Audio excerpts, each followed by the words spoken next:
How the family could blame a 14-year-old for bad wedding photography is incomprehensible to me. Basically a scam that I fell for. I hope you moved out of the country at this point. There's a Reddit post about how a 14-year-old ruined an entire marriage with their bad photography.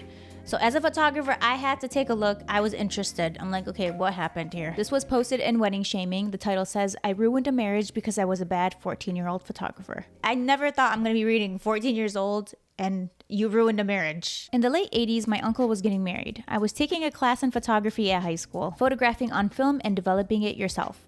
I already know where this is going. As a photographer, we've all been in the situation where even if you're just like an art student, people are like, can you shoot my engagement? Can you take my baby pictures? You do photography, right? I was a shit photographer, but I loved the process with the chemicals and how it worked in a darkroom. The whole extended family weighed on me to photograph the nuptials. I had no idea how to do that. I told them I took arty pictures and liked to develop them with chemicals. They said I was perfect. I said I wasn't and couldn't do it, but they kept insisting and insisting. I said, okay, what's the budget? All right, this is where we're about to derail very quickly. It says I was taking a class in photography. It's all it takes. Did you take one class at school, in middle school? When you were a preschooler, did you color and make macaroni art? That's all it takes. Those are the requirements of being hired in your family to do wedding photography. There's nothing more that you need. Professional camera, not necessary. But we are going to complain if the pictures are not in like the highest quality possible. They said I would figure it out and there was no budget to pay me. I was like, but I have to buy film and I could possibly use the high school's darkroom, but it's not guaranteed. Some high schools used to have darkrooms in the late 80s. They just said, you'll figure it out.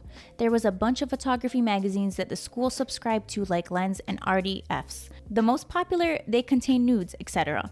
One of the ads said, we'll send experimental film to qualified photographers on request. I wrote them a letter that I was photographing a wedding professionally and I would use them exclusively, and they sent me 5 canisters of green labeled film, which I'd never seen before.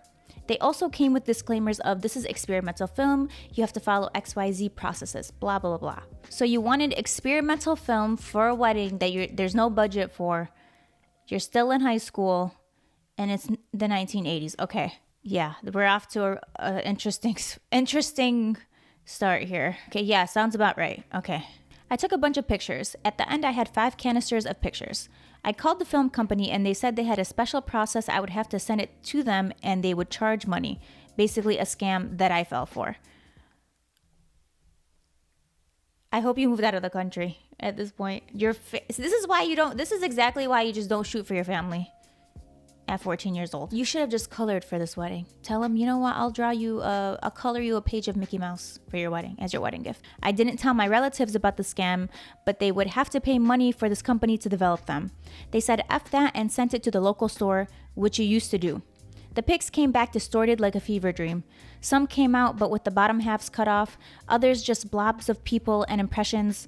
All my relatives were pissed. So they ended up sending it to the local store and not to the scammers that they were just scammed by. I mean, you were already scammed by them. It wouldn't have made a difference to just be scammed a second time. Some came out with the bottom halves just cut off. Okay, but I mean, the rest of the picture looks like it came out. You still have the upper half of that picture you could work with. All my relatives were pissed. My mom wasn't so. She had hated that side of the family for a long time and just kind of chuckled about it. So you can see it was all copacetic for a 14-year-old kid.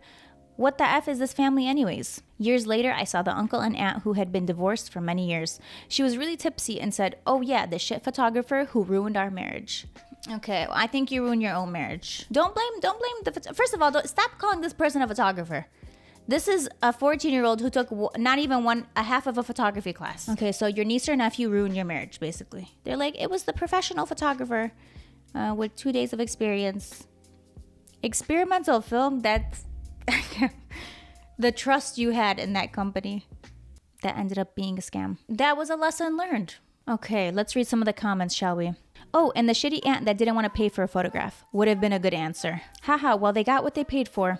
I realize it is easy to get pushed around at 14, but as an adult, the no budget, you'll figure it out would have been the end for me. Hopefully she meant marriage pictures, otherwise that's pretty messed up, lol. I'd wager their marriage was shit in a million other ways. How the family could blame a 14-year-old for bad wedding photography is incomprehensible to me. How anyone would entrust wedding photos to a 14-year-old is incomprehensible to me. These cheapskates got exactly what they richly deserved. Imagine ruining a wedding at 14 years old. Crazy. Or your family claiming that you ruined a wedding at 14. Not only would they not pay a photographer, they wouldn't even pay for film and other supplies.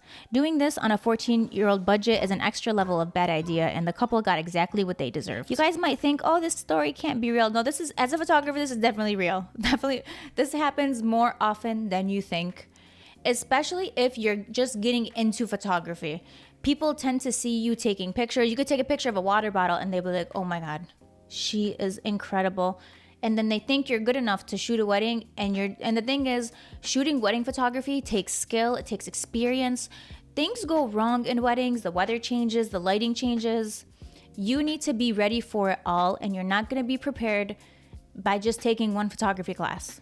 Weddings are a lot of work, and I would suggest that if you know someone who's taking a photography class, that you don't assume that they have the skills to take your wedding pictures. This happened to me when I wasn't even doing photography. I was just an art student.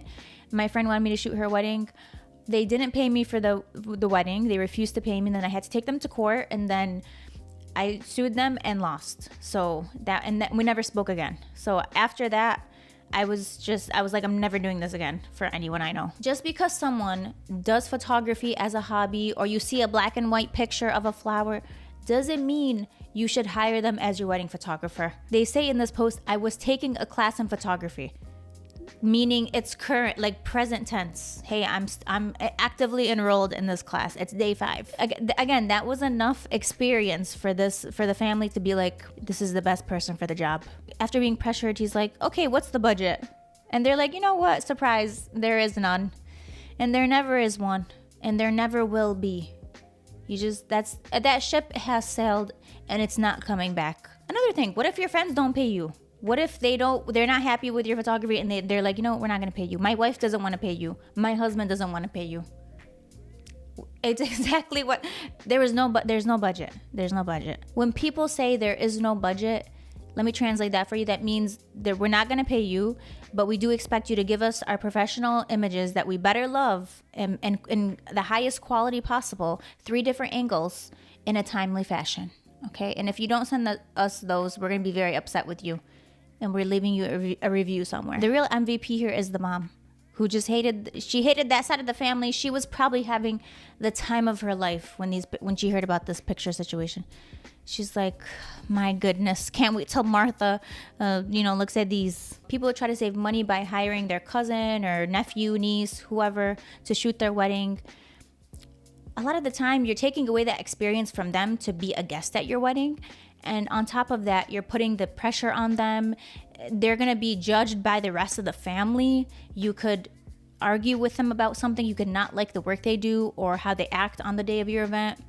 So many things can happen when it comes to family dynamics. You don't want to put someone in that position in the first place. Put a little bit of extra money, find a professional photographer in your area and hire them. I promise you it will be so much more worth it. Your family members can enjoy the wedding with you, and you don't have to worry about risking that relationship. People think you have more experience than you actually have. That's the problem. Like, you post one picture of a lamp that's in black and white, and people literally think you're a professional photographer. That's all it takes these days. So everyone has the iPhone with the flash. That's all.